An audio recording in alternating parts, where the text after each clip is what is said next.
Hi friends, ഈയിടെ വായിച്ച ഒരു വാർത്ത. നമ്മുടെ നാട്ടിൽ ഒരു വർഷത്തിൽ വിറ്റഴിയുന്നത് 45,000 കോടി രൂപയുടെ ആന്റിബയോട്ടിക്സ് ആണ്. 45,000 crore rupees worth of antibiotics.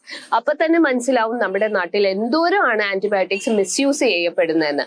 ഇതിന്റെ പ്രശ്നം എന്താണ്? സാധാരണ ഒരു അസിത്രോമൈസിൻ അല്ലെ അമോക്സിസിലിന് റെസ്പോണ്ട് ചെയ്യുന്ന ബാക്ടീരിയസ് ഇപ്പോൾ ഒരു ആന്റിബയോട്ടിക്കിന് റെസ്പോണ്ട് ചെയ്യാതായിട്ടുണ്ട്. പ്രത്യേകിച്ച് ICUലൊക്കെ അഡ്മിറ്റ് ആവുന്ന പേഷ്യൻസിന് ഒരു ആന്റിബയോട്ടിക്സും വർക്ക് ചെയ്യാത്ത ഒരു അവസ്ഥയാണ്. This is A very dangerous situation. അപ്പൊ നമ്മൾ എന്താണ് ശ്രദ്ധിക്കേണ്ടത്? അത്യാവശ്യത്തിന് മാത്രമേ ആന്റിബയോട്ടിക്സ് ഉപയോഗിക്കാവുള്ളൂ. പ്രത്യേകിച്ചും കുട്ടികൾക്ക് എല്ലാ 2 ആഴ്ച കൂടി വരുന്ന പനിക്കൊന്നും ആന്റിബയോട്ടിക്സിന്റെ ആവശ്യമേ ഇല്ല. സാധാരണ വൈറൽ ഫീവറിൽ 103-104 ഡിഗ്രി പനി വരാറുണ്ട്. എല്ലാ 6 മണിക്കൂർ കൂടുമ്പോൾ പനി വരാറുണ്ട്.